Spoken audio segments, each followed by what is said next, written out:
This is what you can do about taking care of your own health, a podcast for people who are interested in exploring why we get sick, as well as in learning how to create bodies that are healthy, strong, fit, and disease resistant. I'm your host, Sean McClendon. I'm a certified personal trainer, author, and health and fitness enthusiast. Thank you for joining me today. Today, I want to talk about why you walk and still don't lose weight. But before we get into that, today my featured book is my book titled What You Can Do About Belly Fat. So almost everybody has wondered how in the world to lose belly fat at some point. And then most people on that journey, no matter what they do, can seem to get rid of the belly fat. If that's you, check out my book, What You Can Do About Belly Fat. And in it, what you will learn is you'll learn why fat accumulates around the midsection. You'll learn the importance of paying attention to the fat called visceral fat. And then you also receive key exercise, eating, and lifestyle strategies to help your body target belly fat and losing that fat that you want to lose.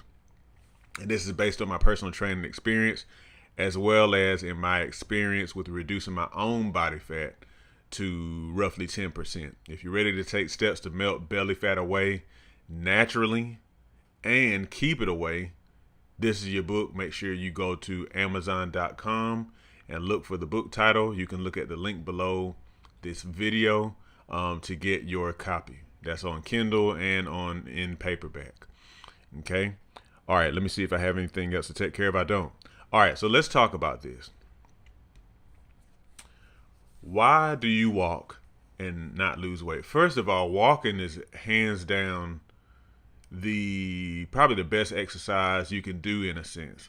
And the sense I mean is it's probably the most accessible thing. Walking is one of those things that, save for, inability or, disability. Walking is one of those things that almost everybody has access to. It doesn't require a gym. It doesn't require special equipment or anything like that. And you use it, most people use it to get from point A to point B. It's very low risk of injury and that type of thing. So again, very, very accessible type of exercise. And I say exercise, but anything that really requires like movement really technically counts as exercise. So a lot of people, whenever they start on like some sort of fitness routine, they start off walking. Even me as a personal trainer, when I have prescribed exercise routines for people, I usually encourage them to walk first. And it's very easy to get a routine started there. Find you like if you feel okay with walking around your neighborhood, or you have a track that you have access to, a trail or something like that. It's very easy to just get up and do it at any point. Now, here's the thing. For a lot of people, you're on your health and fitness journey and you've begun walking and you're getting discouraged because nothing is happening. And you may even already at this point be convinced that walking doesn't work. You may have been walking for a couple of weeks, a couple of days, perhaps a couple of years, or even a couple of decades, and there's no notable change. Now, the question is that because walking as exercise is ineffective? And the answer to that is no. It's not because of ineffectiveness of walking as far as exercise and burning fat is concerned. I put emphasis on fat because that is the muscle tissue that you may want to reduce when it comes to being overweight. Not necessarily muscle, like that's lean body mass. That is the type of mass that you, for the most part, want to retain. But why doesn't it work? Now, here's the thing. So I'm going to give you a few things to consider that I really want you to ponder and examine yourself and see if you have room for change if walking is a major part of your healthy living routine. It should be, by the way. Even if you're somebody who's been working out a lot, you don't always have to do extreme stuff. Walking is, like, again, perhaps one of the best, if not the best exercise that you can do. All right. So why doesn't it work? The first thing I want you to consider is your diet. I like to give the example of Olympians like what's his name? Michael Phelps. That's what his name was. The swimmer who was known, I think, in 2008 and 2012 Olympics for winning a massive amount of medals, mostly gold medals. And one of the things that really went viral about him, aside from him winning Olympic medals, was the fact that the dude was eating, approximately 15,000 calories a day. That is a massive amount of food. And if you kind of base that on, if you compare that to the standard 2,000 calorie a day man that is used for the nutritional facts on the back of our food labels, that's a little bit more than 7 men worth of food, if you want to put it that way.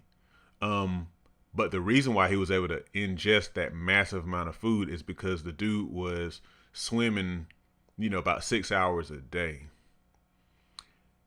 burning a massive amount of energy swimming. So first of all, when you do any activity, even low impact, for 6 hours a day, that's going to burn a whole lot of energy. Second of all, you're talking about swimming here. Swimming is one of the most taxing things you can do with your body, because if you think about it, it is a full body exercise. You're moving all of your limbs to move through that water, and that takes a whole lot of energy. So the point being, Michael Phelps had to eat that many calories because he was doing so much training that if he did not eat that many calories, he would have been a skeleton. Okay? He would have been a skeleton. So that's something to consider. Now, the average person is not walking 6 hours a day. Not walking 5, 4, 3, 2, 1 hour a day. Okay? 15 minutes at a time, 30 minutes at a time. Now, don't get me wrong. That is good for you, for your general health, and to get your body moving, get your blood moving and stuff like that. But let me not get ahead of myself. The main thing I'm trying to say right here is you need to check what you're eating. So it's a couple of different things that are really the culprits when it comes to the way you're eating that could be affecting whether or not you are losing weight from, or I say losing fat from, your walking routine. One, are you eating too much food? Okay, are you getting seconds and thirds and stuff like that, and you way beyond full? The other thing is, are you eating a lot of junk food that is essentially spiking your insulin, which encourages fat gain and stuff like that? A whole lot of processed carbohydrates, a lot of high energy foods, whether it be junk food or even sometimes like food that's good for you, like certain types of grains and a lot of potatoes and stuff, which potatoes and grains are not bad per se, as long as they're whole, as long as they're in their, as long as they're close to their natural form.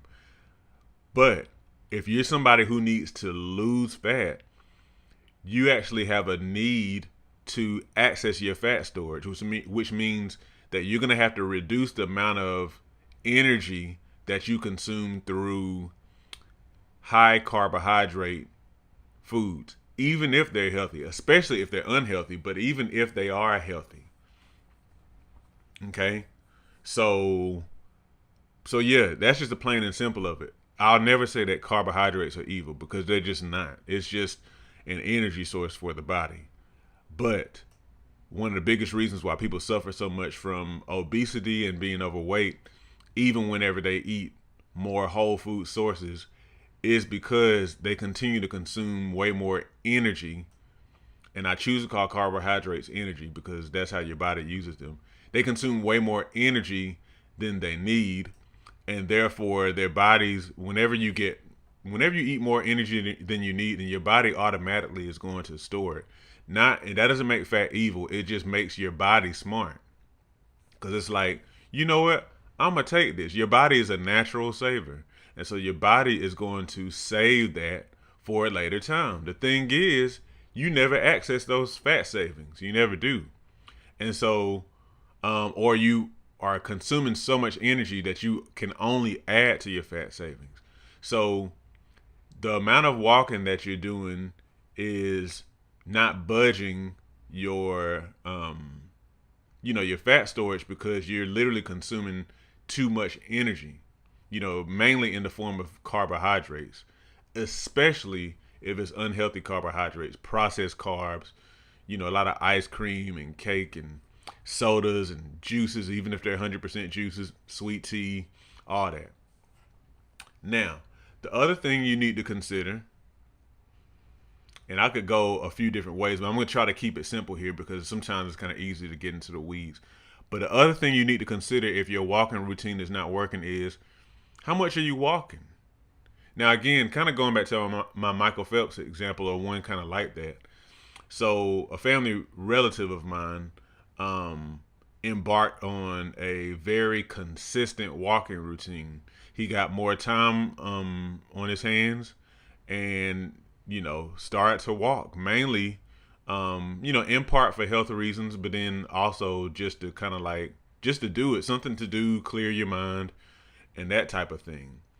And he was surprised to see how much certain pairs of pants that he had didn't fit, and blood pressure is improving and all this different type of stuff, all these benefits. But keep this in mind though, he was walking anywhere from about, if I can remember right, maybe 3 to 5 miles a day. 3 to 5 miles a day, most days of the week. Okay. Now, I know that some of you might be, well, I just don't have the time for that. Now, you probably do have the time for it, and I'm not just trying to say that just to, get on I'm not trying to be on your bad side, but a lot of times you really need to take a time inventory, an audit of your time, and see how much time you're devoting to other things. But you probably do have time for it. But that aside, 3 to 5 miles a day, okay? And he eats okay, but and I don't know all the ins and outs of his diet. I know that he's even kind of like making it healthier and healthier as time goes on. But the main thing is, the weight that he lost was even independent of diet for the most part. So what am I saying? What I'm saying is, you may just not be walking enough. 5 minutes a day for sure ain't gonna cut it. 10 minutes a day won't cut it. Even though 10 minutes a day is good for like some sort of general health maintenance. 15 minutes a day, probably not gonna cut it. 30 minutes a day, you might see some improvement. But again, you need to go up, and what you really need to do is troubleshoot. What you really need to do is increase gradually over time and see what causes your body to change. Now, the best bang for your buck is making sure you're walking, I'll say to the very least 30 minutes a day most days, but really aiming for like an hour or so, and cleaning your diet up, getting the junk food out, and isolating the carbohydrates you consume to like a certain part of the day. Doing both of those things, okay? Those are the actions you want to take. Not necessarily one or the other, but both of them, especially if you really want to see results, okay? Now, I'll say this, and I really don't have much more to say here. I'm sure we'll talk about this again at some point. But one of the things I learned when I was studying for my personal trainer exam back in 2015 is the recommended amount of exercise from, I think it's the American Council of Sport. No. American College of Sports Medicine, I think is what it is. They said that if you want to lose weight, you should be aiming for at least 250 to 300 minutes of exercise per week. Now, sometimes I'm not real fond of like just those kind of staple metrics or whatever, but I think that if you kind of look at them and you think about them the right way, they just kind of give you kind of like an idea of the type of mindset you need to have. That's 50 to 60 minutes, 5 days a week. Okay. So if you're not doing at least that or somewhere around there, at least 30, if not 45 minutes most days of the week, then you should walk more. Okay. Let's walk more. So I'm not going to even go further than that because I don't want to make it complicated for you. Those are two things that you can do: walk more, like significantly more, and then also, clean up your diet, starting with the junk food and the drinks and all that stuff, and then also progressing to limiting even the healthy carbohydrates, the healthy rice and potatoes and healthy whole grain breads, reducing those significantly, maybe to like one part of the day. But another nugget for you to consider, which I'm sure we'll talk about in the future, is that you need to consider like how you can get strength training into your lifestyle. When I say strength training, I mean lifting weights, calisthenics, which is the main thing that I do, body weight exercises, anything that moves your muscles against some sort of resistance. Okay, you want to do those type of things because they'll help you preserve muscle, especially if you're trying to lose weight. They help you preserve valuable muscle instead of losing muscle, and that's really, really what you want. It's actually healthy for you. Helps keep you from developing diabetes, because muscle is kind of like a sugar sponge and stuff like that. So anyway, we won't get into all that here. But that's basically all I wanted to say today. Consider those things if you really want to get results out of your walking routine. That's what you need to do. And don't try to find a shortcut because you're just going to make it exponentially hard for yourself. Just keep it simple, keep it basic, tweak that diet, bring those junk foods out, and reduce your healthy carbohydrates, and also walk more. Aim for no less than 30 minutes a day, even if you had to gradually get there. All right, I'm going to just leave it there. That does it for this episode. If you found this podcast helpful, I invite you to subscribe on YouTube, Apple Podcasts, or wherever else you find this podcast. Make sure that you, leave a comment if you have some thoughts about what we talked about here about walking, and whether or not it works for you to lose weight. If you're on Apple Podcasts, make sure you leave a review. Don't forget to get your copy of What You Can Do About Belly Fat on Amazon.com. Make sure you search for it or look in the description for a link to the book. And if you want to be, subscribe to this YouTube channel. I can't remember if I said that or not, but subscribe to this YouTube channel, like this video, share this video, all that kind of good stuff, whether I said it already or not. Okay. All right. That does it. I hope you will return, and always remember that your doctor is not responsible for your health. You are. God bless you.